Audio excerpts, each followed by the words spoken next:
Welcome to the Nebraska News Service Top 5 Stories of the Week. I'm Kaylin Devin.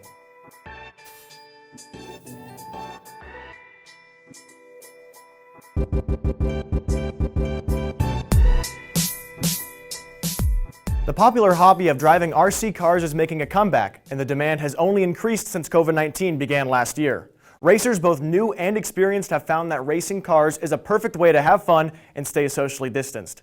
Tyler Burkle has the story. Ever since then, we've been taking them out after work a few times a week and finding a good place to run them and jump them around and break them and fix them. Daniel Schmidt, a Hobbytown employee, saw a large increase in the demand for remote control cars. Our primary seller was, we sold a lot of puzzles, and then we sold a ton of RC cars. Just because that's something that you can do while you're socially distanced. During that whole time, we really sold a ton of RC cars. Nebraskans are lining up outside of COVID vaccination centers in Lincoln and Omaha in hopes to get life back to a sense of normalcy. Across the state, there have been almost 700,000 vaccinations, and that number will only continue to increase. Aaron Housenga reports.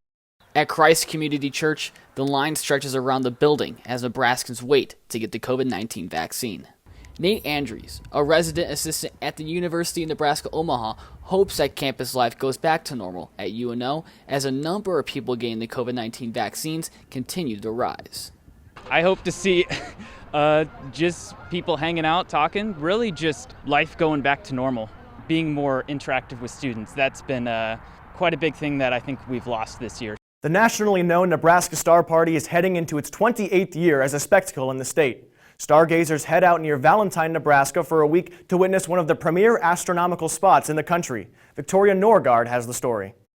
We're planning our 28th annual event up there. It's become nationally known all around the country that we are one of the premier spots to come out and enjoy the dark night skies.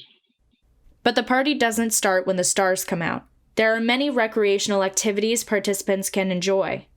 Merritt Reservoir is a nationally known fishing lake. It's large enough to do any kind of water recreation. Stargazers like John Larson are regular attendees. It was my first time going to a very large star party. I was kind of not prepared for how many people were out there and how nice the skies could be being out in the middle of nowhere with no light pollution. University of Nebraska-Lincoln seniors are rejoicing with news that they will be graduating in person on May 8th, 2021. The ceremony will take place at Memorial Stadium with COVID precautions and social distancing. Trevor Marten has more of the details. When I heard the news, I was very excited, and so were my parents. Graduating senior Tessa Weddle will be able to walk across the stage Saturday, May 8th to receive her degree in psychology. With many doubts surrounding the commencement, the announcement came to wrap up Tessa's college experience with a nice ending. Well, I'm the oldest in my family, so I was the first to graduate, and even so, I just found out that I would be the only one in my family to graduate all 4 years on the dean's list, so I would get honorary cords. So my grandparents would have been very sad if they weren't able to see me graduate with honor cords. Now entering the 13th year of operation, the Hawley Hamlet Garden Project continues to be a bright light in a Lincoln neighborhood. The garden was started by Tim Rinney and Kay Walter when they first moved into the residence between 27th and Vine Street and 23rd and Q Street.